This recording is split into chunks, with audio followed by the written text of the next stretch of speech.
Pound کماتے ہیں یا 100 یورو کماتے ہیں، میں کہتا ہوں 1000 کمائیں۔ 1000 کماتے ہیں، میں کہتا ہوں 1 لاکھ کمائیں۔ 1 لاکھ کماتے ہیں، میں کہتا ہوں 10 لاکھ کمائیں۔ لیکن یہ کمائی خدا سے غافل نہ کریں۔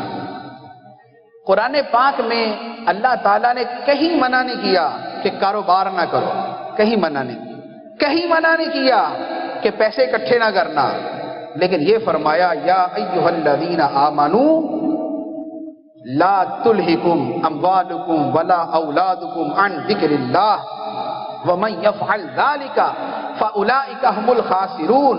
فرمایا اے ایمان والو، تمہارے مال اور تمہاری اولاد تمہیں اللہ کی یاد سے غافل نہ کر دے۔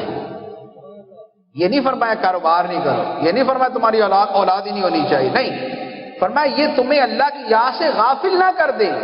اور جو یہ کرے گا کہ اس کے مال نے اسے اللہ کی یاد سے غافل کر دیا، اس کی اولاد نے اسے اللہ کی یاد سے غافل کر دیا، اس کے گھر کی ضروریات نے اسے اللہ کی یاد سے غافل کر دیا، نہ اسے نمازوں کی فکر ہے، نہ اسے زکوٰۃ دینے کی پرواہ ہے، نہ اسے علم دین پڑھنے کی طلب ہے، نہ اسے کبھی خدا یاد آتا ہے، نہ اس کے پاس قرآن پاک پڑھنے کا وقت ہے، فرمایا اگر یہ ہے فَأُولَئِكَ هُمُ الْخَاسِرُونَ، تو دنیا میں تو اگرچہ بڑا کما کے کامیاب سمجھ رہے ہیں، لیکن خدا کے نزدیک خسارے میں ہیں، نقصان میں ہیں، خسارے میں ہیں، نقصان میں ہیں۔